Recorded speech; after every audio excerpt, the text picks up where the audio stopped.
એમાં સમય સાધનાએ ત્યાં પકાવ શકે એક સભાવા એક હવાએ સર્વોભાવાની તરફી અનંત સર્વ સંપશ્યંતિ પ્રત્યેકાત્મનમ અને કાંતની મૂર્તિ નિશ્ચયમેવ પ્રકાશક આત્મજ્ઞાનમ સ્વયં જ્ઞાન સંયત કરોતિ કિમ પ્રજાસ્ય કર્તાત્મા કો જેમ વ્યવહારિક જ્ઞાનથી જ્ઞાનની કેટલા પેજ નંબર 135. હા બેન, કાલે ઓલું ગોઈતું મેં તમે જે કીધું ને, હું જો તમને પેલા વાંચું કે આ ઈ જ, કારણ કે મેં જે ખોલ્યું ને એ તો હિન્દી છે, ગુજરાતી નથી. આત્મધર્મમાંથી મેં કાઢ્યું. તો એક સેકન્ડ, હા, એ 16મી ગાથા મને તો લાગી. એક સેકન્ડ, હા, હું જો તમને વાંચું. હા, પણ 16મી ગાથામાં એવું જ લખ્યું છે કે મતિશુદ્ધ જ્ઞાન નથી. હા, 127 માં. હા, ભૂલ થઈ છે ને, 127 લખાઈ છે. અચ્છા અચ્છા, કેટલા પેજ છે? 135. હા, 135માં ત્રીજો પેરેગ્રાફ છે. એક સેકન્ડ,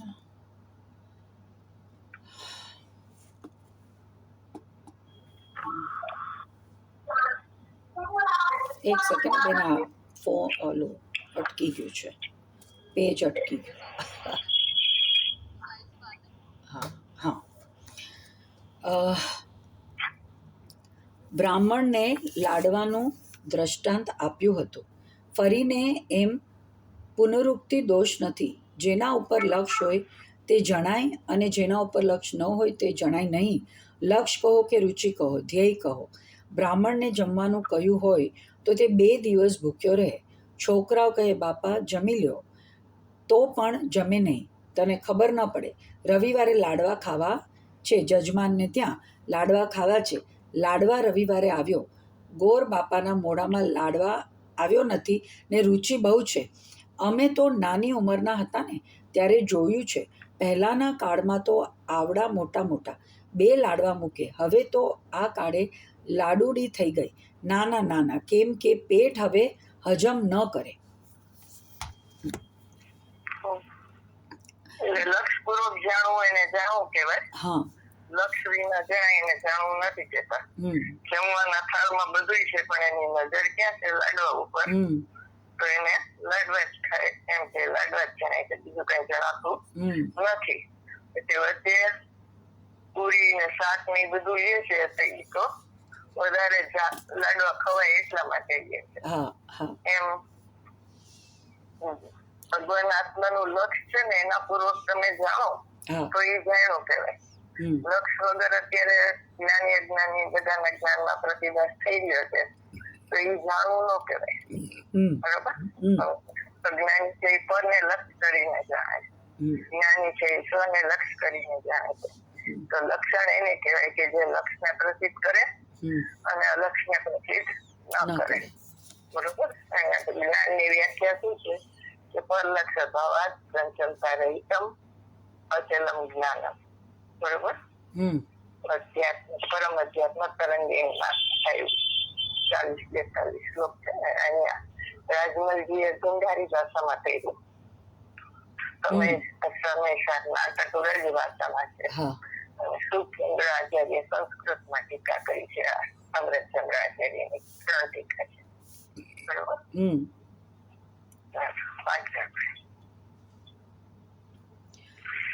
ગોર બાપાની થાળીમાં મોટા મોટા, ના આ તો કર્યું, પણ ખાવા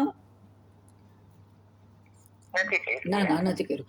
ગોળ બાપાની થાળીમાં મોટા મોટા 2 લાડવા મૂક્યા. આહા, આવડા આવડા, સાથે ઊંધિયું, કચોરી, ભજીયા, પત્તર વેલિયા ને ચટણીને, રાયતાનું ને શાકને ઘણું હતું. આખો થાળ ભર્યો છે. એણે તો સીધો લાડવો ઉપર હાથ મૂક્યો. 2 લાડવા તો ચટણી કરી દીધા. ગોરબાપા કહે, લાડુ લાવો. લાડવા. ગોરબાપા, લાડવા લાવું છું, પણ આ બધું ઊંધિયું છે, સુરતીની પાપડી મંગાવી હતી ને મસાલા ભરીને ભરેલા ભજીયા બનાવ્યા છે અને કચોરીમાં કાજુ કિસમિસ મૂક્યા છે. વાત તો તારી સાચી છે ભાઈ, પણ ખાવા ન હોય તો કાંઈ નહીં, પણ નજર તો એના પર ફેરવો. ગોરબાપાએ આમ નજર ફેરવીને આમ ડોકું ધૂણાવીને ના કર્યું કે કંઈ મને દેખાતું નથી. અરે, અમને દેખાય છે ને તમને દેખાતું નથી. અમારું લક્ષ્ય લાડવા ઉપર છે એટલે લાડવા દેખાય છે, બીજું મને દેખાતું નથી. અમારું લક્ષ્ય લાડવા ઉપર છે એટલે લાડવા દેખાય છે. જેના ઉપર અમારી રુચિ નથી ત્યાં અમારું લક્ષ્ય નથી. તે હોવા છતાં દેખાતું નથી. એ દાખલો આપ્યો. હોવા છતાં દેખાતું નથી. પ્રતિભા છે પણ એવડી એને જોતા નથી. અને અજ્ઞાનીને તો એનો પ્રતિભા છે પણ જોતો નથી, કારણ કે લક્ષ્ય નથી. એટલે આ છે ને લક્ષ્ય પ્રધાન શૈલીથી કહેવામાં આવે છે.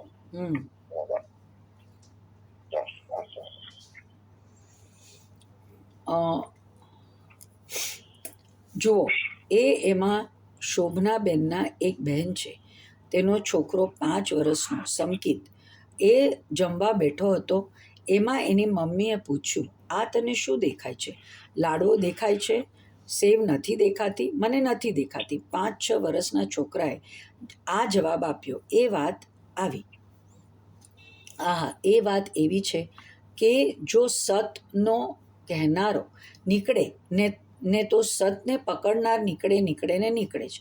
6 વર્ષના બાળકે વાત પકડી લીધી. મને લાડવો જણાય છે મમ્મી. અરે, મને સેવ પણ જણાય છે ને તને સેવ જણાતી નથી. તને ભલે સેવ જણાતી હોય, મને સેવ જણાતી નથી. એવી ચર્ચા કરી 6 વર્ષના છોકરાએ એની મમ્મી સાથે. જામનગરમાં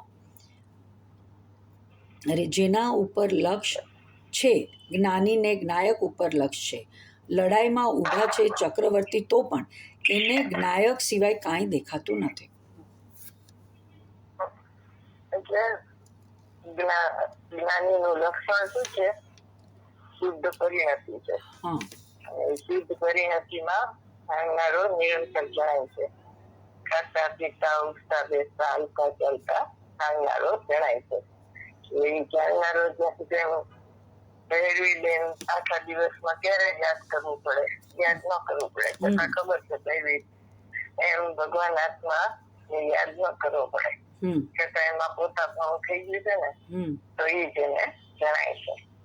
એટલે 75 ગાથામાં કીધું કે જ્ઞાની થયું એનું લક્ષણ શું, ચિહ્ન શું, એંધાણ શું. તો એને શું કીધું? રાગ એનું લક્ષણ નથી.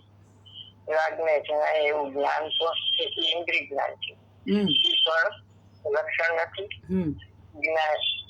જ્ઞાનની પર્યાયમાં રાગ પ્રતિભાસી છે એટલું એનું લક્ષણ નથી.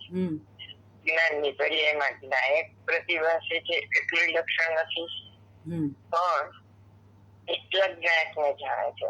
જ્ઞાનની પર્યાય એનું કર્મ બને છે અભેદપણે. બરોબર? એટલે વ્યવહાર જવાયેલો પ્રયોજન ઉદય સાધક છે, શુદ્ધ પરિણતિ છે, અપૂર્ણ દશા છે, ઉપયોગાત્મકપણે રાગને જાણે છે. પણ એને ઉદય છે, કારણ કે લક્ષણ બતાવવું છે ને જ્ઞાની. તો મુનિરાજનું લક્ષણ શું છે? શુદ્ધોપયોગ. એમ આ સાધકનું લક્ષણ શુદ્ધ પરિણતિ છે. શુદ્ધોપયોગ છૂટી જાય તો મિથ્યા દ્રષ્ટિ થઈ જાય એવું નથી. સમ્યક દર્શન છૂટી જાય તો મિથ્યા દ્રષ્ટિ થાય. સવિકલ્પ દશામાં સાધક હોય છે તો પણ એ મિથ્યા દ્રષ્ટિ નથી, કારણ કે એની ચિત્ત પરિણતિ ચાલુ છે. એટલે જાણનારો નિરંતર જણાય છે. એ વાત છે. મનને પ્રશ્ન ઉઠે ત્યારે આ બધાને જાણનારો, એ પરને જાણનારું ઇન્દ્રિય જ્ઞાન જુદું ને સ્વને જાણનારું અતિન્દ્રિય જ્ઞાન જુદું છે. સમય 1, પર્યાય 1, ભાગ 2 છે. 2 જ્ઞાનોનું સૂક્ષ્મ ભેદ જ્ઞાન. ગઈકાલે ત્રંબકભાઈએ પ્રશ્ન કર્યો હતો. અગાઉના કાળમાં 70 વર્ષ પહેલાંની વાત કરું છું.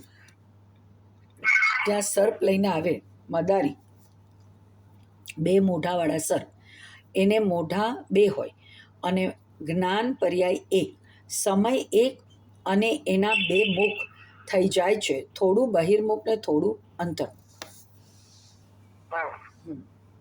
અજ્ઞાનીને તો 2 ભાગ છે, ઉપયોગ લક્ષણ ને ઇન્દ્રિય જ્ઞાન, પણ એને ભેદ નથી પડ્યો. જયારે અતિન્દ્રિય જ્ઞાનીને પ્રગટ થઈ ગયું છે ને, તો સ્વસન્મુખ જ્ઞાન છે શુદ્ધ પરિણતિ રૂપ, એ અતિન્દ્રિય જ્ઞાન છે. ત્યારે ઉપયોગાત્મક પણ પરને જાણે છે તો ઇન્દ્રિય જ્ઞાન છે. એટલે એને બહિર્મુખ જ્ઞાન કહેવાય અને અંતર્મુખ જ્ઞાન કહેવાય. એટલે ઓલા વાળ હોય ને એને ઘણા વાળની નીચે 2 છેડા થઈ જાય. એવી રીતે એક વાળની પર્યાય નીચે 2 છેડા દેખાય. એવી રીતે એક જ્ઞાનની પર્યાય છે અને એમાં અંતર્મુખ જ્ઞાન, બહિર્મુખ જ્ઞાન, એવા સાધકને 2 ભેદ પડી જાય. એવી રીતે ઇન્દ્રિય જ્ઞાન અને અતિન્દ્રિય જ્ઞાન, એમ ઇન્દ્રિય સુખ અને અતિન્દ્રિય સુખ. પછી ચારિત્રમાં સંવર, નિદ્રા અને આશ્રવ બંધ, 4 ભેદ પડી જાય છે. શ્રદ્ધામાં ભેદ નથી પડતો. શ્રદ્ધા એક જ રહેશે, ક્યાં સ્વીકારે. આહા, સર્વથા અંતર્મુખ રહે તો કેવળ જ્ઞાન થઈ જાય, અને સર્વથા બહિર્મુખ હોય તો ઉપયોગનો નાશ થઈ જાય, તો આત્મા રહેતો નથી. આહા, એવી વાતો છે અલૌકિક.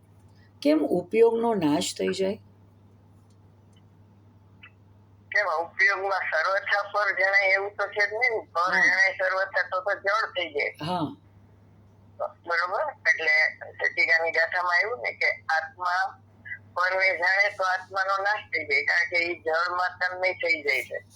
તન્મય તો થતું નથી, પણ એના જ્ઞાનમાંથી જ્ઞાયક નીકળી ગયો. બરોબર. આ પદ જણાય છે એમ કે એને જ્ઞાયક ન જણાય. બરોબર. અને આ જ્ઞાનમાં પર જણાય તો જ્ઞાન નો નાશ થઈ ગયો, કારણ કે જ્ઞાન નું લક્ષણ તો શું છે? જ્ઞાયક ને જાણવાનું. એની બદલે એને પદ જણાય છે તો જ્ઞાન નો નાશ થઈ ગયો. એટલે જળ ને અચેતન થઈ ગયું. ઇન્દ્રિય જ્ઞાન છે ને એને આત્માને જાણવાની એનામાં શક્તિ જ નથી ઇન્દ્રિય જ્ઞાનમાં. એટલે જળ અચેતન થઈ ગયું પરને જાણે. જયારે બહિર્મુખ જ્ઞાન છે ને ત્યારે ઉપયોગ લક્ષણ તો જાણવું થઈ જ રહ્યું છે. અને એ જાણવું કોને પ્રસિદ્ધ કરે છે? જાણનારને. જો ઉપયોગ લક્ષણ ન હોય ને તો જળ થઈ જાય આત્મા. નિગોદના જીવને પણ નિરાવરણ જ્ઞાન અક્ષરમાં અનંતમાં ભાગમાં ખુલ્લું છે. એ જ્ઞાન પર્યાર્થિક એનો પારિણામિક ભાવ છે. અક્ષરમાં અનંતમાં ભાગે હોવા છતાં એને ક્ષયોત્સવની અપેક્ષા નથી. જ્ઞાનના ક્ષયોત્સવની નથી અપેક્ષા, અને કેવળ જ્ઞાનમાં ક્ષાયિકની અપેક્ષા નથી. કારણ કે ઉપયોગ છે એ તો પર્યાર્થિક એનો પારિણામિક ભાવ છે. તો એને ક્ષય અને અક્ષયોત્સવની જરૂર નથી. જ્ઞાનમાં ઉત્સવ તો હોય નહીં. બરોબર. અક્ષયોત્સવ ને ક્ષાયિક 2 ભેદ જ. એટલે કે એ જ્ઞાન જો તમારામાં ઉપયોગ લક્ષણ હોય ને તો તમે જળ ને અચેતન થઈ જાય. 5 દ્રવ્યમાં જ્ઞાન નથી. બરોબર. જીવ દ્રવ્યમાં જ જ્ઞાન છે. એટલે એનાથી નક્કી થાય છે કે જ્ઞાની છે. પણ લક્ષ્યપૂર્વક જાણે એ સમ્યક જ્ઞાની, અને નિર્વિષય જાણે એ પૂર્ણ જ્ઞાની. બરોબર. પોતાના સ્વરૂપથી જ જાણતા એવા તેને આત્માને વસ્તુ સ્વભાવથી જ વિચિત્ર પરિણતિને પામતા એવા મનોહર કે અમનોહર શબ્દાદિ બાહ્ય પદાર્થો જરાય વિક્રિય ઉત્પન્ન કરતા નથી. એ જ્ઞાનનું કોઈ અજ્ઞાન કરી શકતા નથી. સમયસારમાં શંખનો દાખલો આવે છે કે ધોળો શંખ છે. ધોળો એ કાળા પદાર્થ ખાય. શંખ નામનું એક તિર્યન સમુદ્રનું જાનવર છે. એનું શરીર ધોળું અને એને પદાર્થ ખાય કાળો, કાદવ આદિ, તો પણ એ ધોળા ભાવને એ કાળો ભાવ કરી શકતો નથી. અને એ જ શંખ પોતે સ્વયમેવ ધોળો ભાવનો અભાવ કરીને કાળા આદિરૂપ પરિણમી જાય છે. એમાં પર પદાર્થ અકિંચિત કર છે. તેમ પર પદાર્થો મનોહર હોય કે અમનોહર એ જ્ઞાનનું બિલકુલ અજ્ઞાન કરી શકતા નથી.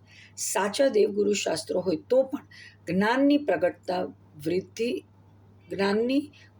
એટલે વૃદ્ધિ એનાથી થતી નથી. એટલે કુદેવ કુગુરુ કુશાસ્ત્ર તમને અજ્ઞાન ન કરાવે અને સુદેવ સુગુરુ શાસ્ત્ર તમને જ્ઞાન ન કરાવે. જે કઈ થાય એ તમારાથી જ થાય છે. બરોબર. એટલે એમ કે છે કે પર પદાર્થ અકિંચિત કરશે તમારા પરિણામમાં. એમાં શંખની જે દાખલો આપ્યો છે ને એ કાઢો એ ગાથા સમયસર માંથી. કેટલામી છે એ ઓલા શાસ્ત્ર સદી છે તો એમાં જોઈએ. એક મિનિટ. શાસ્ત્ર સ્વાધ્યાય ને હા, તો એ શાસ્ત્ર સ્વાધ્યાયમાં શંખની ગાથા અલગથી કીધી હશે. શાસ્ત્ર સ્વાધ્યાય શંખ શ્વેત સ્વભાવ તો કેટલામી છે? અરે અચ્છા, કયા અધિકારમાં છે?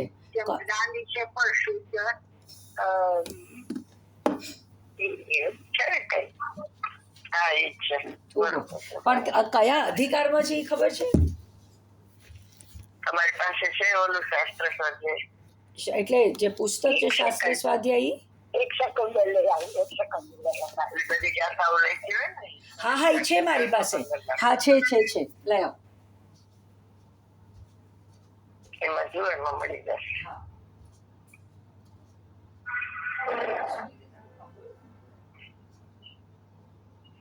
પછી યાદ કરી છે એટલે યાદ આવી જાય. સત્સંગ ગાથા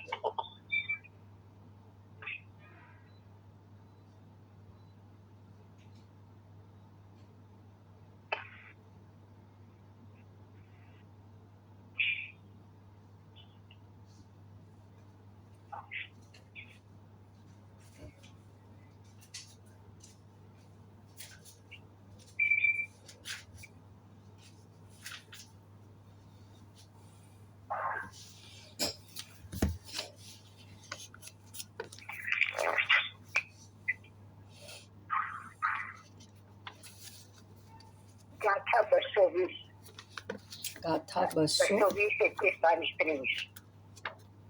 જેમ શંખ વિવિધ સચિત મિશ્ર ચિત્ત દ્રવ્ય ભોગવે પણ શંખના શુક્લ કરીને કૃષ્ણ કોઈ કરી શકે. જેમ જ્ઞાન વિવિધ સચિત મિશ્ર ચિત્ત દ્રવ્ય ભોગવે પણ જ્ઞાની તમે નહીં અજ્ઞાન કોઈ કરી શકે. જ્યારે સ્વયં તે શંખ શ્વેત સ્વભાવની છોડીને આમે સ્વયં કૃષ્ણ તો ત્યારે છોડ શુક્લ બને. જ્ઞાની પણ જ્યારે સ્વયં બીજ છોડી જ્ઞાન સ્વભાવને અજ્ઞાન ભાવે પરિણમે અજ્ઞાનતા ત્યારે રહે. 220.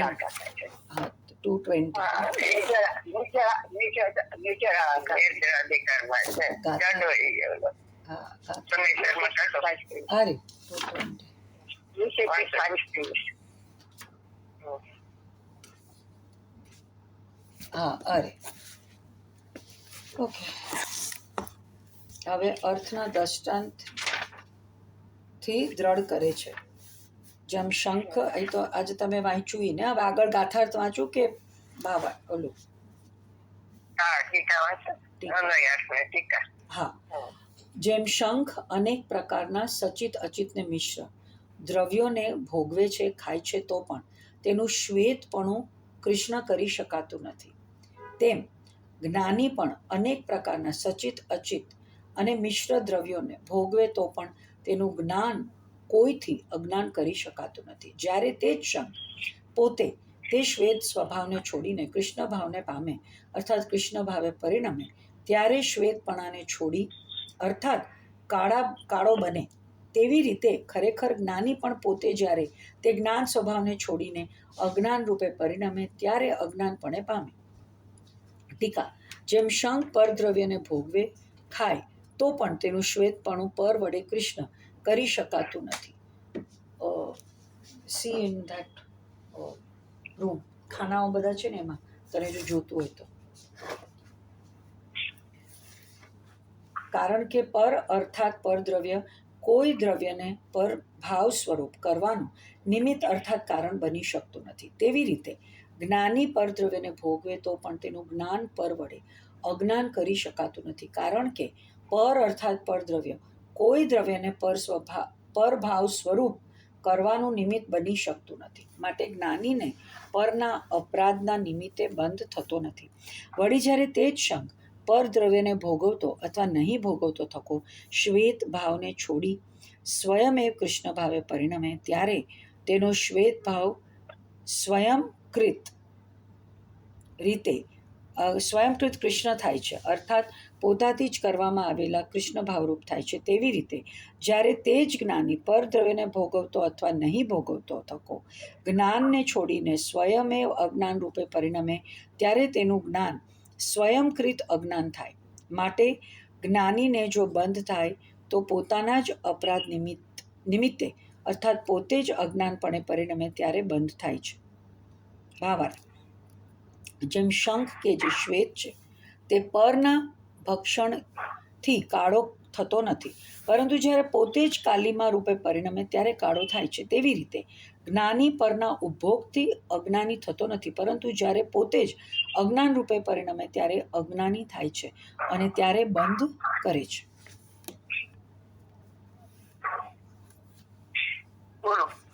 થઈ ગયું? હા. એટલે એમાં નિર્જરા અધિકારમાં કે છે ને કે જ્ઞાનીનો ભોગ નિર્જરાનું કારણ છે. હા. એટલે એમ કે તું તારે ભોગ ભોગવો તને બંધ નથી, તો ઈ શ્રદ્ધા અપેક્ષા છે. પંદ્રવ્યનો ભોગ ઇન્દ્રિયો વિશે ચારિત્ર અપેક્ષા એ નથી વાત, બરોબર? ચારિત્ર અપેક્ષા એ તો એટલો બંધ થાય છે જેટલા 3 કસાય બાકી છે ને, એટલે એટલો બંધ છે. પણ શ્રદ્ધા અપેક્ષા એ નથી, એટલા માટે એવું કીધું. એટલે કોઈ સ્વચ્છંદ થઈને એમ કે જ્ઞાનીનો ભોગ નિર્જરા છે તો અમે ભોગવી છે, અમે તમે જ નથી, તો એને ભોગની ઈચ્છા છે તો ક્યાંથી તું જ્ઞાની થયો? બરાબર? સ્વયં પોતે અજ્ઞાની થાય છે ને સ્વયં પોતે જ્ઞાની થાય છે. કોઈ એને જ્ઞાની નથી કરતું, કોઈ એને અજ્ઞાની નથી કરતું. એ વાત છે. એવી રીતે આ જ્ઞાનમાં અરીસામાં જેમ કોલસો ઝળકે તો કાળો નો થાય, અગ્નિ ઝળકે તો ગરમ નો થાય, બરફ ઝળકે તો ઠંડો નો થાય, મોર ઝળકે તો રંગીન ના થાય. બરોબર? એ તો એની સ્વચ્છતાને બતાવે છે. એની વિક્રિયા કરતા નથી દર પદાર્થો એને. બરાબર? પોતે એમ માની લે છે કે મને રાગ જણાવો તો એને વિક્રિયા કરીને જ્ઞાનનું અજ્ઞાન કરી નાખો. બરોબર? જ્ઞાન દર્પણ છે ને એ અરીસા જેવું છે, એટલે એમાં બધું ઝળકે પણ એનાથી કઈ અજ્ઞાન નથી થઈ જતું. એમ કેવડી ભગવાનને તો 3 લોક ઝળકે છે, એક જ્ઞેય એવું નથી કે જે બાકી હોય એને જ્ઞાન, છતાં એ જ્ઞાન નથી થતું, કારણ કે એ જોવે છે કે આ તમારી જ્ઞાનની પર્યાય છે. એટલે એ જ્ઞેયમાં તન્મય નથી, જ્ઞાનમાં તન્મય છે.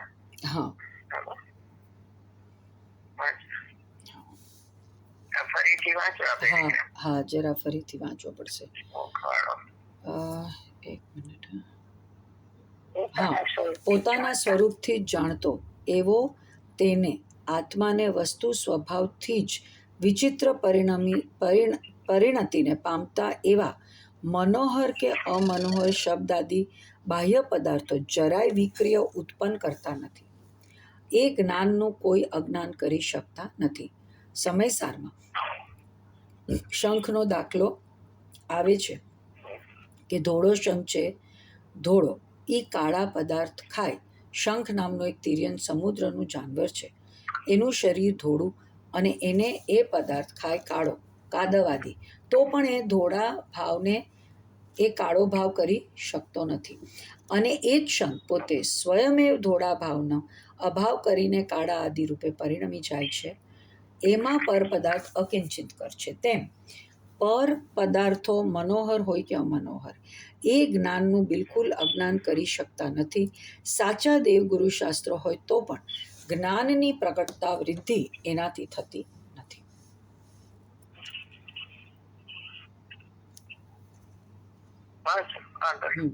આત્માથી આત્મા જ્ઞાન પ્રગટ થાય છે, આત્મા આશ્રિત વધે છે અને આત્મા આશ્રિત પૂર્ણ આનંદની પ્રાપ્તિ થાય છે. આદિ મધ્ય અંતમાં જ્ઞાનીઓને આત્માનું અવલંબન છે. આદિ મધ્ય અંતમાં એટલે શું આવે? કેટલામો પેજ છે? 136 માં નીચેથી નીચેથી બીજ 136 હા 136 હા એક મિનિટ 134 શું તમે પ્રશ્ન પૂછ્યો? આજે મોટા અક્ષર લખ્યું છે ને આત્મા અને આદિ મધ્ય અંતમાં જ્ઞાનીઓને આત્માનું અવલંબન છે. એટલે એ શું છે એ જાત સમજાવો તો. ઘડો બનાવ્યો ને, ઘડો માટીમાંથી બન્યો ને, તો એની આદિમય માટી હતી. ઘડો બન્યો તો માટી ને એ તૂટી જાય, ટીકરું થઈ જાય માટી. આદિ મધ્ય અંતમાં માટી જ છે. એમ અને આદિ મધ્ય અંતમાં જ્ઞાન જ છે. જણાય તો પણ એ જ્ઞેય રૂપ નથી થતું, જ્ઞાન રૂપ જ રહે છે. જ્ઞાનીઓને આત્માનું અવલંબન છે, આત્માનું જ્ઞાનનું અવલંબન છે.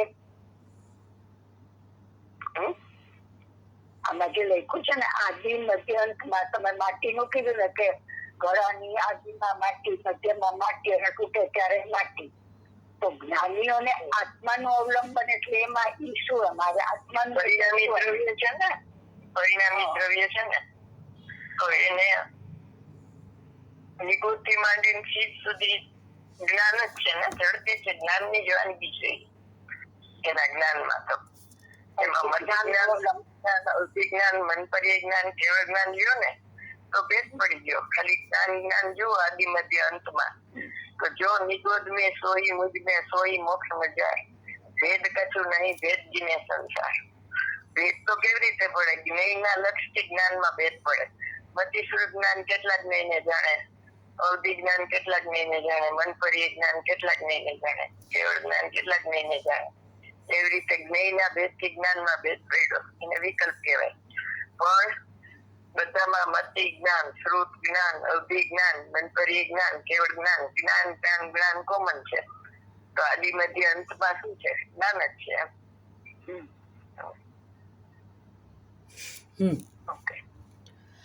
આહા, અજ્ઞાનીને પરનું અવલંબન છે. અજ્ઞાન કેમ કે ઇન્દ્રિય જ્ઞાન ઇઝ ઇક્વલ ટુ બરાબર અજ્ઞાન એ જ્ઞાન આત્માને જાણતું નથી, માટે તેને અજ્ઞાન કહેવામાં આવે છે. સાધકને આત્માથી આત્મજ્ઞાન પ્રગટ થાય છે, આત્માશ્રિત વધે છે, આત્માશ્રિત પૂર્ણતાની પ્રાપ્તિ થાય છે. એટલે જ્ઞાન તો હતું જ, પણ એને લક્ષ કર્યું એટલે પ્રગટ થયું, એટલે ચોથું ગુણસ્થાન. પછી શુદ્ધિની વૃદ્ધિ થયા, નિર્જરાધિકાર નો આપ્યો ને આધાર, એટલે શુદ્ધિ વધે છે એનો અર્થ શુદ્ધિની વૃદ્ધિ, અશુદ્ધિની હાનિ અને કર્મ નું કરવું, એને નિર્જરા કહેવાય. એટલે જ્ઞાન નું પ્રગટતા એ ચોથું ગુણસ્થાન. વૃદ્ધિ થાય એ સંવર પ્રગટ છે, પછી જ્ઞાન ની શુદ્ધિ ની વૃદ્ધિ થાય એ નિર્જરા, અને પૂર્ણતા થાય એ કેવળ જ્ઞાન. તો આદિ મધ્ય અંતમાં આત્માનું જ અવલંબન છે, અને જ્ઞેય નું અવલંબન નથી એમ. બરોબર. આદિ મધ્ય ને અંતમાં શરૂઆતમાં એ આત્માનું વધે છે, નિર્જરા થાય છે એ આત્માના લક્ષ્ય થાય છે, અને પૂર્ણતા થાય છે એ પણ આત્માના લક્ષ્ય છે. બરોબર.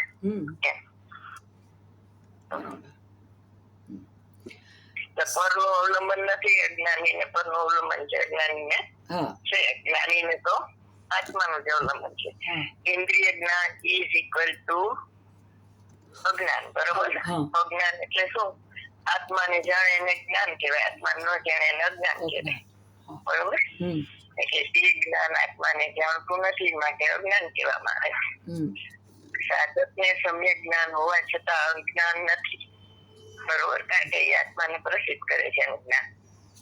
સાધક નું જ્ઞાન બધું સમ્યક થઈ ગયું છે. હવે સાધક છે ને સરપ ને સરપ કે અથવા સરપ ને દોરડી કે તો પણ એનું જ્ઞાન સાચું છે, કારણ કે એને મોક્ષ માર્ગ પ્રકાશકમાં એવું આવે છે કે કારણ કે જ્ઞાનજન્ય ક્ષયક્ષમ છે ને એમાં એનો અહમ નથી. એને તો પોતાના જે આત્માના લક્ષ્ય જે જ્ઞાન પ્રગટ થયું ને એમાં એનું અહમ છે ને એને પોતાનું માને છે. એટલે જ્ઞાની નું બધું જ્ઞાનમય, અજ્ઞાની નું બધું અજ્ઞાનમય. સ્વભાવગ્રાહી જ્ઞાન થી જોવે ને હા. તો એનું જ્ઞાન સાચું કહેવાય એમ. એટલે ઓલામાં આવે છે ને કે મીઠું ખારું, બરોબર,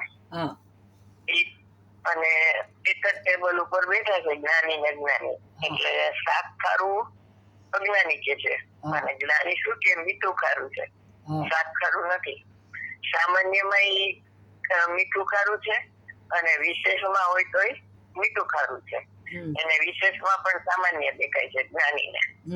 એમ ગરમ પાણી, તો પાણી કઈ એકદમ ન હોય, ઉષ્ણતા અગ્નિની છે, અને પાણી શીતળ છે. ઉકળતું પાણી હોય ત્યારે એને ખબર છે કે આ પાણી તો શીતળ જ છે, કારણ કે અગ્નિ ખસશે એટલે એની મેરે એને શીતળ થઈ જશે, અને કઈ શીતળ કરવાની જરૂર નથી, એનો સ્વભાવ જ છે, બરાબર. તો એ જે અજ્ઞાની કે છે કે પાણી શીતળ અને અગ્નિ ઉષ્ણ છે, એનું સાચું બોલતો હોય તો એ સાચું નથી, અને જ્ઞાની નું એ સાચું છે, કારણ કે એને સ્વભાવગ્રાહી જ્ઞાન ની ખબર છે, એટલે એનું સાચું કહેવાય, બરોબર. એટલે જ્ઞાની ના બધા ભાવ જ્ઞાન નહીં એમ સમયસર માં આવે, અને અજ્ઞાની ના બધા ભાવ અજ્ઞાન નહીં. એટલે એને સ્વભાવગ્રાહી જ્ઞાન થઈ ગયું છે. 60મો કળશ છે ને એમાં આવે છે કે ભાઈ આ વિજ્ઞાન કરવું કઠણ તો છે, પણ દુર્લભ નથી. સ્વભાવગ્રાહી જ્ઞાન થી જોવામાં આવે તો એમ છે.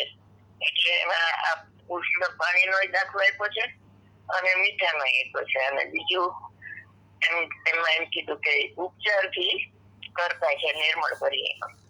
એટલે ઉપચાર એટલે શું? વ્યવહાર. એટલે ખરેખર તો ભગવાન આત્મા અકર્તા છે, ઉપચાર થી એ કરતા નથી, એમ આવી જાય, નક્કી થઈ જાય, બરોબર. એ 60મો કળશ કાઢો, એમાં સ્વભાવગ્રાહી જ્ઞાન ની વાત છે. કળશ ટીકામાં કે મૂળમાં? આ કળશ ટીકા.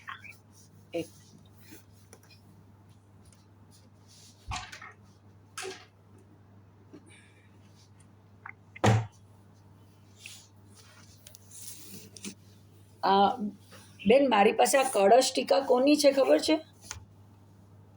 કોને? લાલચંદભાઈ ની તમે મને આપી છે.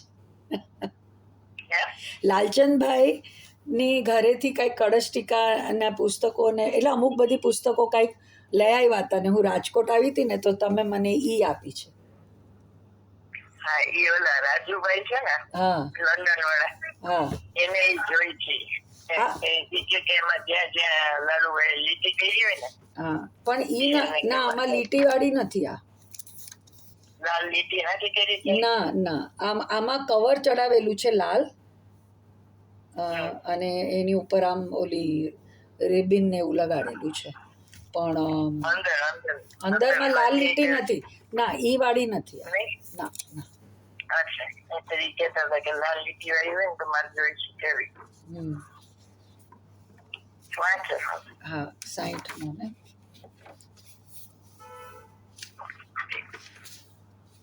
આ લોકો કઈ ભાઈ નું વાંચ્યું જ નથી. બધું રાજેશ ભેગું કરે ધીરે ધીરે. એને ઘણું બધું મળ્યું તો આ ઘણું, પણ એને આત્મધર્મમાં ઘણું મૂક્યું છે હવે આસ્તે આસ્તે. ઘણું મૂક્યું છે. પછી એમાં અક્ષર અક્ષર એ લખાય, એટલે ક્યાંક સંભળાતું હોય તો એ અક્ષર જોવાય જાય એમાંથી. મહેનત ઘણી કરે છે. હા, ઘણી. એટલે બે હસબન્ડ વાઈફ બે કરે છે. એની વાઈફ બી એટલું જ કરે છે એની સાથે. હા, બે જણા કરે છે. એનું આખું ગ્રુપ છે મોટું. કે મારું એકલાનું કામ નથી કે આ બધા એનું હું સોંપી દઉં, બધી લોકો બધા ભેગું કરીને કરે છે. સાચી વાત છે. જ્ઞાનાદેવ જ્વલન પયસોરો શણય. આ સંસ્કૃત વાંચું ના રવા દઉં છું. હા. શુદ્ધ સ્વરૂપ માત્ર વસ્તુનો અનુભવ કરતા જ ચેતના સ્વરૂપથી પ્રકાશમાન છે, અવિનશ્વર છે, એવું જે શુદ્ધ જીવ સ્વરૂપ તેનું અને સમસ્ત અશુદ્ધ ચેતનારૂપ રાગ આદિ પરિણમનનું ભિન્નપણું થાય છે. ભાવાર્થ આમ છે કે પ્રશ્ન સાંપ્રત હાલમાં જીવ દ્રવ્ય રાગ આદિ અશુદ્ધ ચેતના રૂપે પરિણમ્યું છે, ત્યાં તો એમ પ્રતિભાસે છે કે જ્ઞાન ક્રોધરૂપ પરિણમ્યું છે, તેથી જ્ઞાન ભિન્ન ક્રોધ ભિન્ન એવું અનુભવ ઘણું જ કઠણ છે. ઉત્તર આમ છે કે નિકટતા છે, ગ્રાહક લક્ષણ, બરોબર. હા, અને ચેતક ભાવ ત્યાંથી નીકળતા છે ને એટલે એને એ જ્ઞાન જ લાગે છે. રાગ પ્રતિભાસે છે તો એને જ્ઞાન લાગે એમ કે રાગ જ છે. બરોબર. એને ભેદ જ્ઞાન નથી થતું. આ રાગ નું જ્ઞાન છે ને રાગ જુદો છે ને ભેદ જ્ઞાન નથી થતું. પ્રતિભાસે છે ને એટલે જેમ નાના છોકરા હોય અરીસામાં આગ લાગે ને તેને એમ થાય કે અહીંયા આગ છે, ત્યાં આગ નથી, આગ તો બહાર છે. પ્રશ્ન: સાંપ્રત હાલમાં જીવદ્રવ્ય રાગ આદિ અશુદ્ધ ચેતના રૂપે પરિણમ્યું છે, ત્યાં તો એમ પ્રતિભાસે છે કે જ્ઞાન ક્રોધરૂપ પરિણમ્યું છે, તેથી જ્ઞાન ભિન્ન ક્રોધ ભિન્ન એવું અનુભવ ઘણું જ કઠણ છે. ઉત્તર આમ છે કે સાચે જ કઠણ છે, પરંતુ વસ્તુનું શુદ્ધ સ્વરૂપ વિચારતા ભિન્નપણારૂપ સ્વાદ આવે છે. કેવું છે ભિન્નપણું? કર્મનો કરતા જીવ એવી ભ્રાંતિ તેને મૂળથી દૂર કરે છે. દ્રષ્ટાંત કહે છે, જેમ અગ્નિ અને પાણીના ઉષ્ણપણા અને શીતળપણાનો ભેદ નિજ સ્વરૂપગ્રાહી જ્ઞાનથી પ્રગટ થાય છે, એમ ભાવાર્થ આમ છે કે જેમ અગ્નિ સંયોગથી પાણી ઊનું કરવામાં આવે છે, કહેવામાં પણ ઊનું પાણી એમ કહેવાય છે, તો પણ સ્વભાવ વિચારતા ઉષ્ણપણું અગ્નિનું છે, પાણી તો સ્વભાવથી શીતળ છે. આવું ભેદ જ્ઞાન વિચારતા ઉપજે છે. બીજું દ્રષ્ટાંત: જેમ ખારો રસ. રાગ એને છઠ્ઠી ધારામાં એને એમ કે છે છેલ્લી લીટીમાં, રાગ આગ દહે સદા તાતે સમામૃત થઈ ગયો. એટલે રાગ છે ને એ દ્રવ્ય કર્મમાં થાય છે અને અહીંયા એનો પ્રતિભાસ થાય છે. એટલે રાગ ને આગની જગ્યાએ મૂક્યો, રાગ આગ દહે સદા તાતે સમામૃત થઈ ગયો. એટલે તમારી જ્ઞાનની શ્રદ્ધામાં એ જ્વાળા દેખાય છે ને તમને એમ કહે છે અહીંયા આગ લાગી ગઈ, ત્યાં નથી. રાગ તો દ્રવ્ય કર્મમાં થાય છે. એવી રીતે મીઠું ખારું એનો દાખલો આપે છે. બીજું દ્રષ્ટાંત: જેમ ખારો રસ તેના વ્યંજનથી ભિન્નપણા વડે ખારું લવણનો સ્વભાવ, એવું જાણપણું તેનાથી વ્યંજન ખારું એમ કહેવાતું જણાતું તે છૂટ્યું નિજ સ્વરૂપના જાણપણા દ્વારા પ્રગટ થાય છે. ભાવાર્થ આમ છે કે જેમ લવણના સંયોગથી વ્યંજનનો સંભાર કરવામાં આવે છે, ત્યાં ખારું વ્યંજન એમ કહેવાય જણાય પણ છે, સ્વરૂપ વિચારતા ખારું લવણ છે, વ્યંજન જેવું છે તેવું જ છે.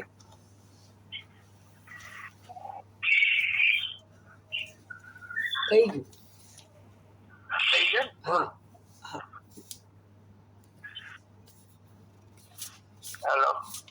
હા, થઈ ગયું. અરે આ થઈ ગયું. હા, ના પૂરું થઈ ગયું. આટલું જ હતું.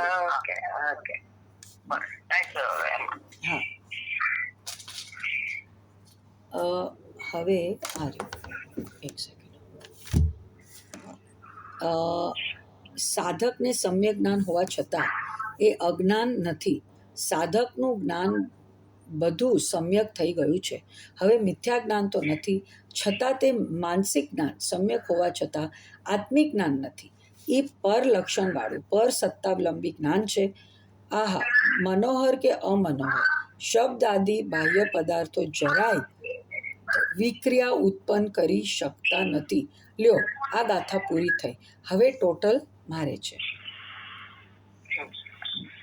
એટલે સાધક ને મિથ્યા જ્ઞાન નથી પણ ઇન્દ્રિય જ્ઞાન છે ને, એને સાધક ના સમ્યક અતિન્દ્રિય જ્ઞાન ની સાથે હોવાથી એને સાધક નું સમ્યક ઇન્દ્રિય જ્ઞાન કહેવાય.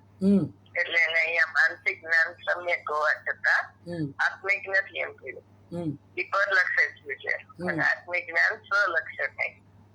એ પરલક્ષ વાળું પર સત્તાલંબી જ્ઞાન છે. બરોબર? એટલે એ પણ બંધનું જ કારણ છે.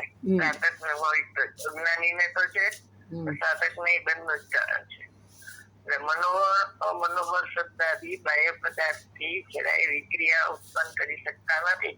એટલે કીધું ને કે અરીસામાં કોલસો દેખાય તો કાળો ન થાય, એમાં મનોહર કે અમનોહર પદાર્થ જ્ઞાનમાં ઝળકે એમાં કઈ જ્ઞેય શુદ્ધતા થતી નથી. કારણ કે જ્ઞેય નું જ્ઞાન નથી અને જ્ઞેય થી જ્ઞાન નથી માટે જ્ઞેય શુદ્ધતા ન થાય.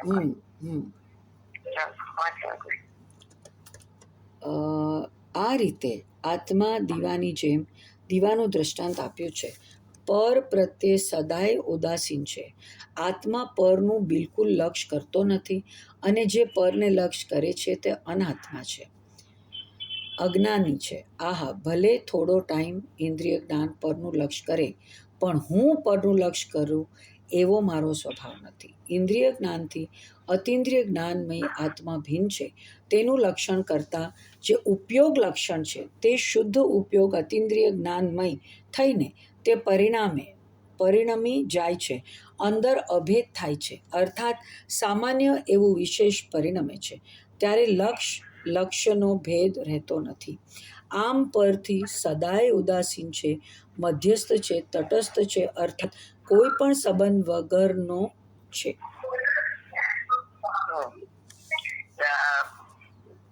373 ગાથા શરૂ થઈ ને હા, એની પહેલાના પેરેગ્રાફમાં જ આ ઉદાસીન શબ્દ આવ્યો છે. અચ્છા. એટલે કે પરથી સદાય ઉદાસીન છે એટલે શું? ઉપેક્ષા છે. હા, એ જ રીતે ઓલામાં 69 ને 70 જ્ઞાન 70 નંબરની ગાથા છે ને એમાં ઉદાસીન શબ્દ આવે હા, કે ઉદાસીન અવસ્થાનો ત્યાગ કરી. એટલે ઉદાસીન અવસ્થા હતી ને ત્યાગ કરે છે એવું નથી, પણ પ્રથમથી જ ઇન્દ્રિય જ્ઞાન રૂપે પરિણમ્યું છે જ્ઞાન અનાદિથી. બરોબર? એટલે પોતાને આત્મા જણાય એવું અંદર ફંક્શન ચાલુ હોવા છતાં એ ઉદાસીન અવસ્થાનો ત્યાગ કરે છે. એટલે વિશેષમાં એ નથી અવસ્થા, પણ એનો ત્યાગ કરે છે. એટલે ઉત્પન્ન જ નથી થયું એને અતિન્દ્રિય જ્ઞાન. અતિન્દ્રિય જ્ઞાન ઉત્પન્ન થાય તો એ ઉદાસીન છે. એટલે પર પ્રત્યે એને ઉપેક્ષા છે એની. બરોબર? એની અપેક્ષા નથી પરજ્ઞાની, એને ઉદાસીન કહેવાય. વૈરાગ કહેવાય, વિતરાગી કહેવાય. ઉપસમ રસ જ્ઞાનમાં એટલે તો કે વિતરાગ છે. ઓકે. આ આત્માને પરની સાથે કોઈ સંબંધ નથી. નાસ્તિ સર્વોપી સંબંધ. સમયસાર કળશ 200.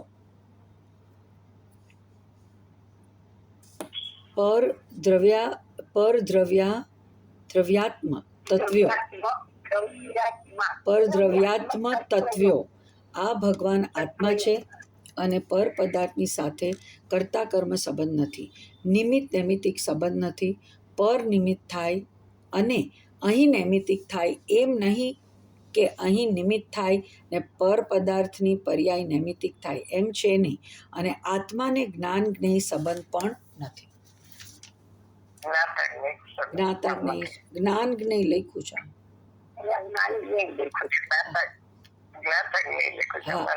અચ્છા, અમારે આ જે ઓલું આઈપેડ છે ને એમાં જ્ઞાન